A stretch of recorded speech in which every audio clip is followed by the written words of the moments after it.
Com a palavra, Demetrio Moione.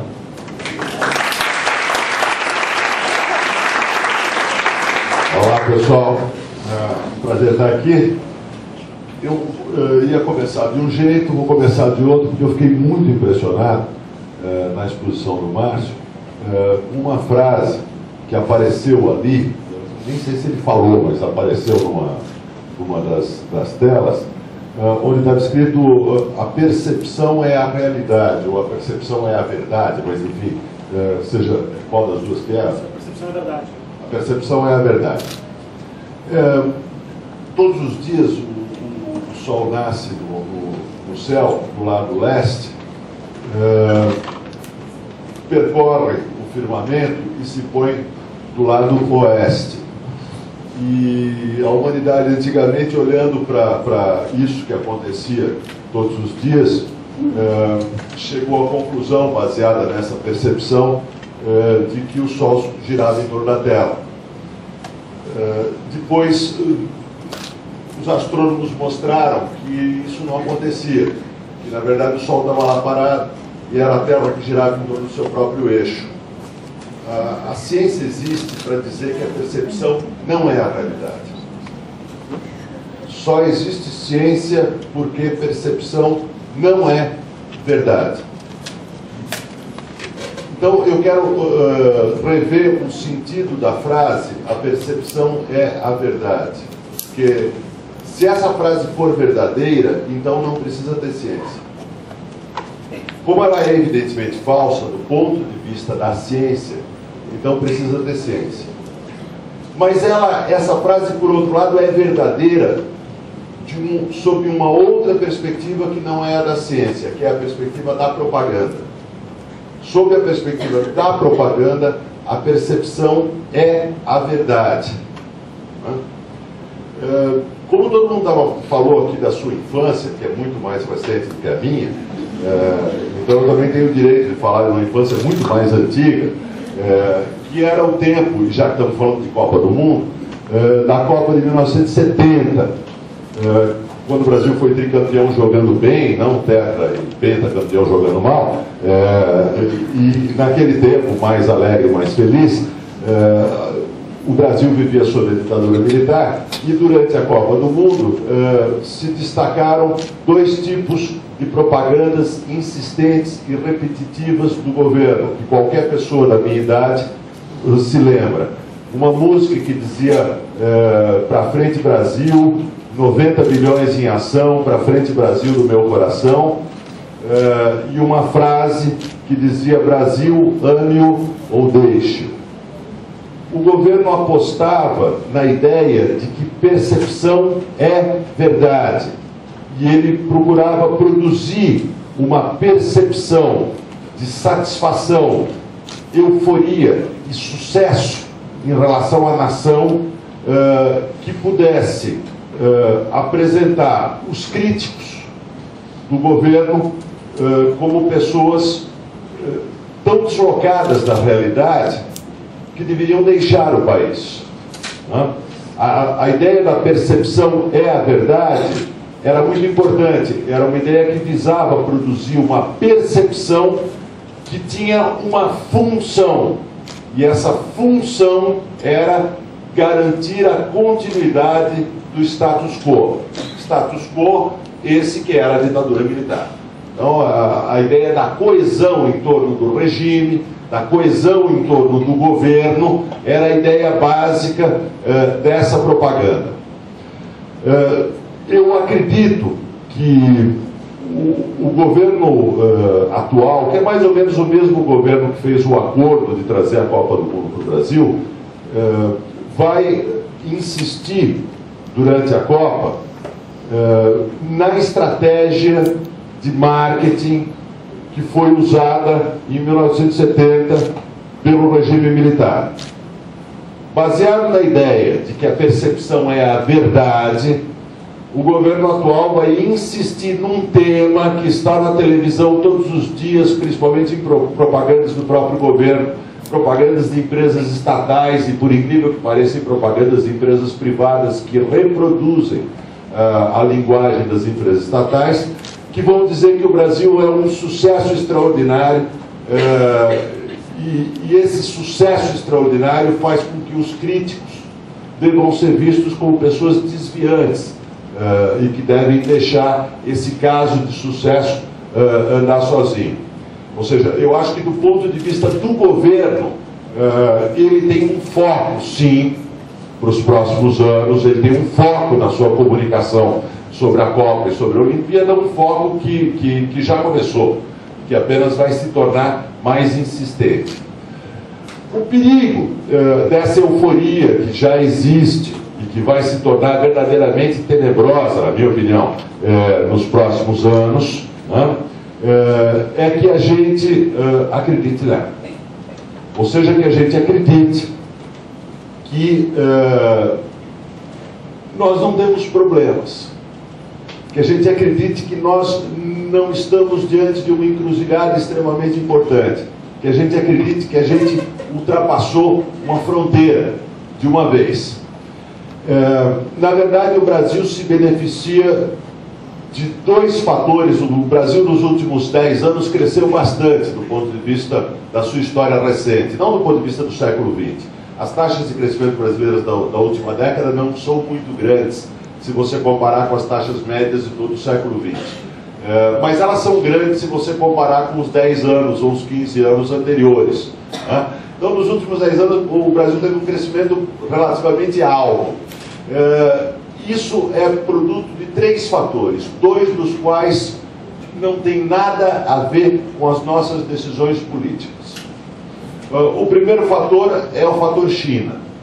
Nós vivemos a segunda fase da globalização, aquilo que eu gostaria de chamar de etapa chinesa da globalização, que é uma etapa na qual, por uma série de circunstâncias, que eu não tenho tempo para explicar em 20 minutos, mas acho que também não são um segredo, por uma série de circunstâncias, o Brasil e outras economias emergentes surfam desde mais ou menos o ano 2000 numa situação internacional extremamente favorável.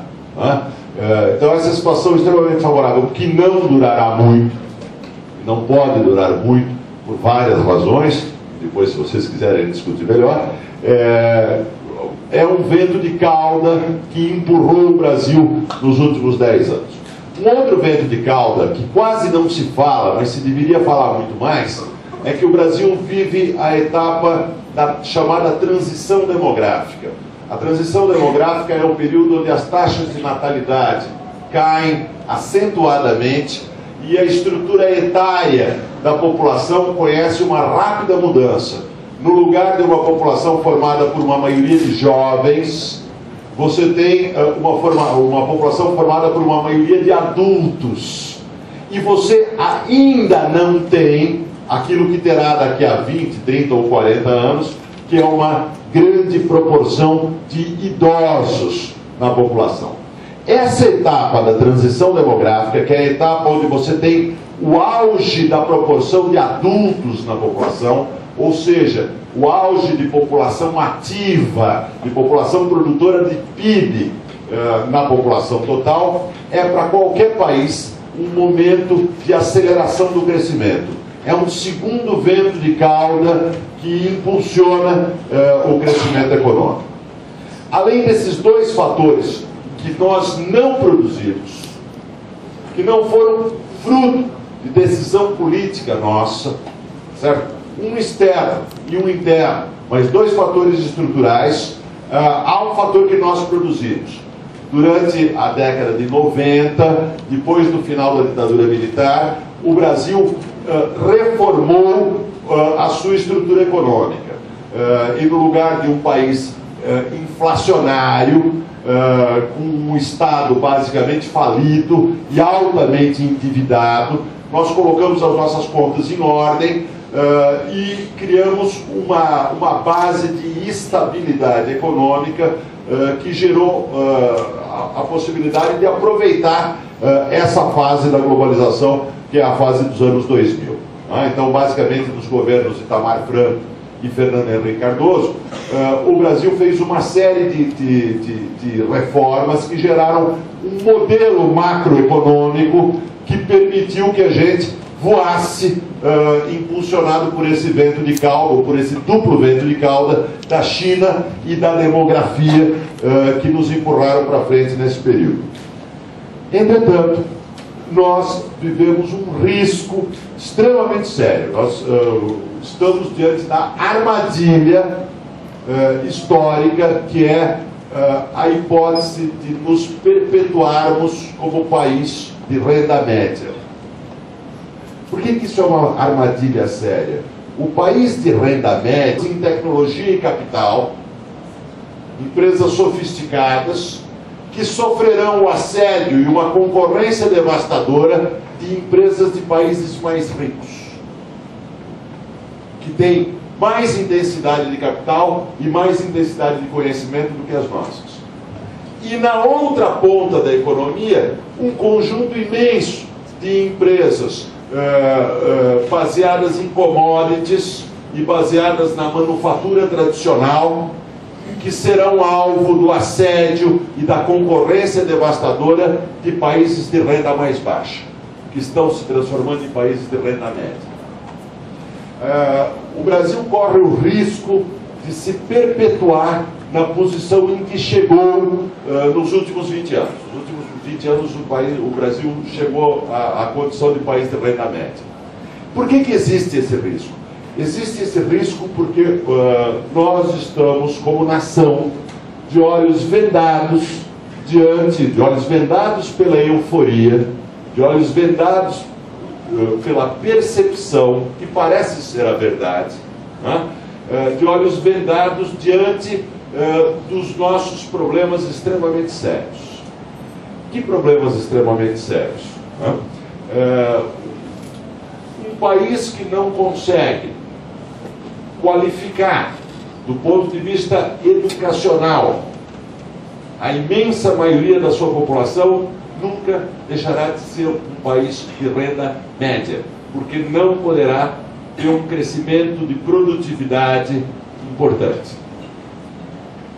Se vocês olharem para os dados internacionais sobre o ensino básico e o ensino médio, as comparações internacionais, vocês vão ver que o Brasil é um fracasso absoluto. O ensino básico e o ensino médio brasileiro são um desastre indescritível. E não há nenhum sinal de mudança nesses campos. Não há nenhuma luz de esperança no fim do túnel nesses campos. O segundo problema: o sistema de ensino superior brasileiro é um sistema de ensino superior que, com exceções, que são ilhas de excelência isolados num oceano, é um sistema de ensino superior baseado no corporativismo.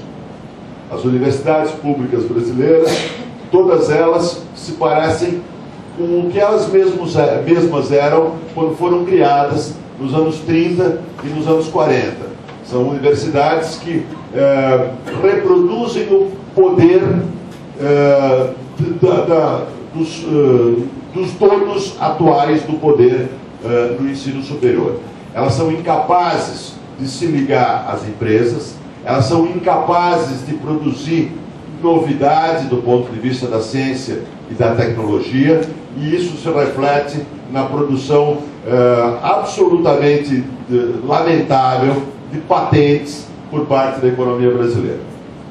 As universidades brasileiras, os pesquisadores brasileiros, com ilhas de exceção elogiáveis, em várias áreas e em quase todos os lugares do Brasil, mas são ilhas, é um desastre absoluto. Esse é o segundo problema.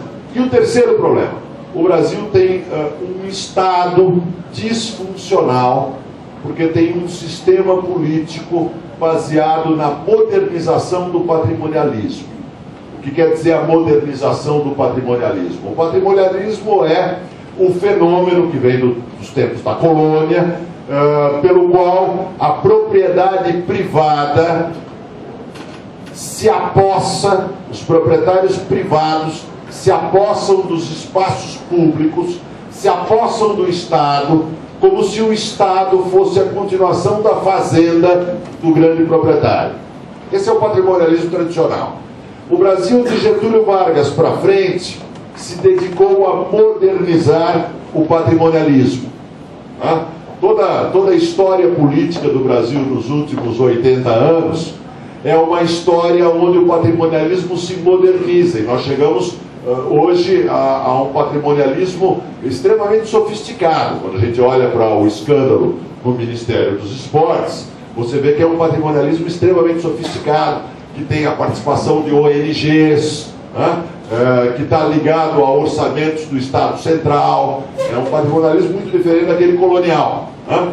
Mas o sistema político brasileiro é um sistema político patrimonialista, de um patrimonialismo modernizado. Os níveis de corrupção desse sistema político hoje atingem provavelmente 3, 4, 5% do PIB. É muito difícil calcular o tamanho da corrupção em relação ao PIB, e a maioria desses cálculos são especulativos. Mas o Brasil está galgando posições, no sentido negativo, na lista dos países mais corruptos do mundo do ponto de vista da corrupção em relação ao PIB. Né? Isso faz com que o Estado disfuncional ele impede que o sistema econômico aumente a sua produtividade, tenha investimentos no ritmo que precisa ter.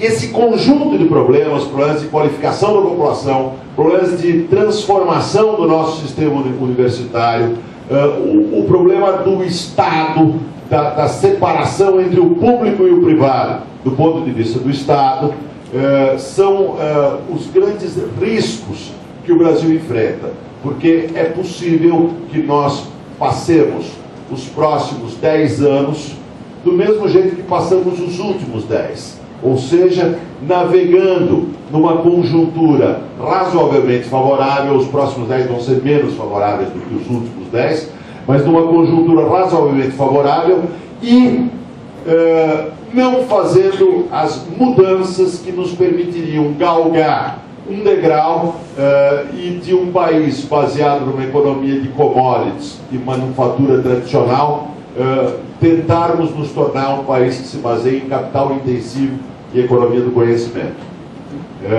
Nós não vamos galgar esse degrau se nós acreditarmos que a percepção é a verdade, porque então nós acreditaremos que o Brasil vai bem obrigado, avança fantasticamente e que nós finalmente deixamos de ser o país do futuro para chegar naquele futuro almejado. Eu queria usar os últimos 1 ou 2 minutos que me restam para dizer que é um erro profundo imaginar que o governo atual, o governo Dilma, que é a continuação do governo Lula, seja um governo de esquerda. Essa é uma palavra errada aplicada para esse governo. Também é errado dizer que ele é um governo de direita. Ele não é um governo de direita. Ele é um governo profundamente conservador. Ele é um governo conservador no sentido estrito e exato da palavra, porque ele conserva o sistema político tradicional brasileiro. Quando os historiadores forem, daqui a 30 ou 40 anos, olhar para trás e escrever a história desse período do Brasil, eles vão colocar um parênteses num momento de mudanças e reformas limitadas e incompletas que foram feitas no governo Itamar Franco e no governo Fernando Henrique Cardoso, e dizer, esse momento de reformas, de uma tentativa de mudança nos hábitos políticos e de reformas econômicas importantes, é um parênteses na história do Brasil. Porque a normalidade na história do Brasil é o que veio antes e o que veio depois. O que veio antes é Getúlio Vargas, o que veio antes é a ditadura militar, o que veio antes é Ernesto Geisel e o que veio depois é Lula. O que o lulismo fez foi restaurar um sistema político anacrônico que é o sistema político tradicional brasileiro. Muita gente se espanta quando vê Lula circulando por aí junto com José Sarney, o seu eterno presidente do Senado, né, junto com Fernando Collor, o presidente derrubado por impeachment, junto com Renan Calheiros e com Jader Barbalho. Não há motivo nenhum para espanto. Isso é coerente, porque o que o lulopetismo fez ao chegar ao poder foi aprender, e foi um grande aprendizado, como se manter no poder. E esse aprendizado o levou a acreditar que era preciso restaurar um sistema político que tinha sido abalado um pouquinho durante aquele período dos anos 90.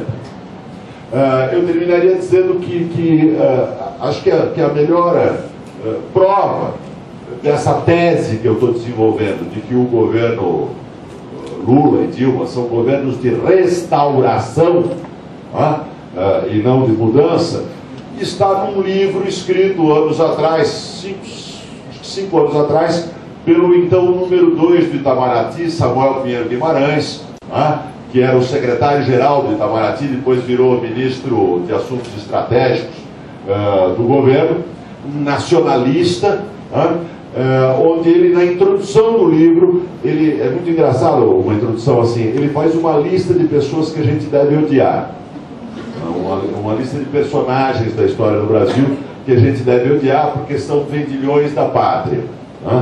Então, ali tem toda uma série de personagens. O último e mais importante desses personagens é Fernando Henrique Cardoso, que são os personagens que devem ser odiados.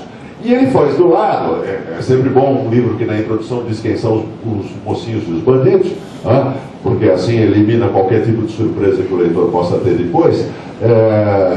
E ele faz do lado uma lista das pessoas boas da história do Brasil, que são as pessoas que defenderam a nação, a pátria e por aí afora.